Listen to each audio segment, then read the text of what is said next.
Hi friends, welcome to ருசி திரு. என்னங்க, இந்த ரெசிப்பியை பார்த்தாலே நாக்கில் எச்சி ஊறுதா?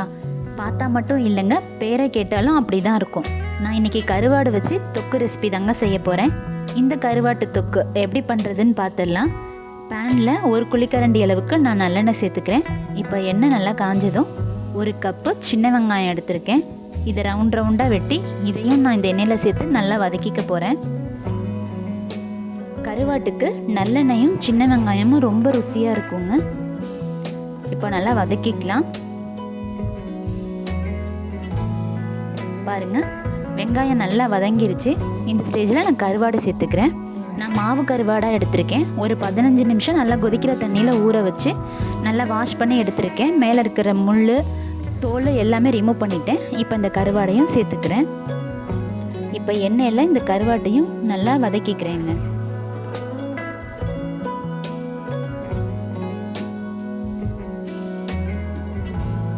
இதில் 1/4 டீஸ்பூன் மஞ்சத்தூள் சேர்த்துக்கிறேன்.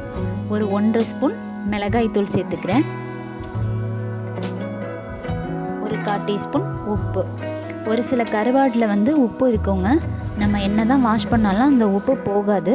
அந்த மாதிரி இருக்கும்போது நீங்கள் நீடாக இருந்தால் 2வது நீங்கள் உப்பு போட்டுக்கலாம். இப்போ பாருங்கள், மசாலாவோட பச்சை வாசனைலாம் போயிடுச்சு. இந்த ஸ்டேஜில் நான் கருவாடை மூழ்கிற அளவுக்கு தண்ணி ஊற்றி இப்போ நான் வேக வச்சுக்க போகிறேங்க. இப்போ ஒரு மூடி போட்டு நல்லா வேக விட்டுடலாம். வெந்துருச்சுங்க. எப்படி வந்திருக்குன்னு பார்ப்போம். பாருங்கள், தண்ணிலாம் வத்திருச்சு. நல்லா கருவாடு வெந்து மசிஞ்சு வந்திருக்கு. பாருங்கள், கருவாடு நல்லா கரைஞ்சிருச்சு.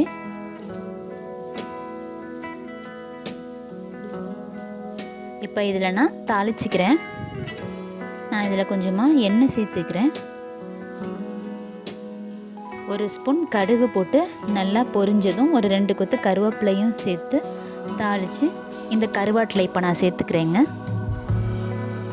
இந்த கருவாடு இன்னும் ஈரப்பதமாக இருக்குது.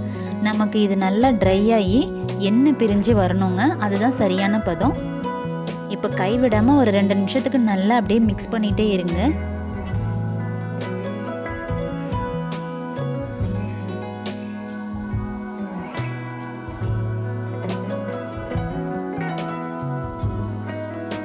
பாருங்க, எண்ணெய் பிரிஞ்சு நமக்கு வெங்காயம்லாம் சுருண்டு வருது. இதுதான் சரியான பதம். நமக்கு கருவாடு தொக்கு ரெடி ஆகிடுச்சு. இந்த கருவாட்டு தொக்கு ஒன்று இருந்தால் போதுங்க, ஒரு சட்டி சோறு காலி பண்ணிடலாம். அந்தளவுக்கு ருசியாக இருக்கும். இது ரொம்ப சிம்பிளான ரெசிபி தாங்க. நீங்கள் டக்குன்னு பண்ணிடலாம். இந்த கருவாட்டு ரெசிபி நீங்கள் 1 வீக் கூட வச்சு சாப்பிட்லாங்க, கெட்டு போகாது.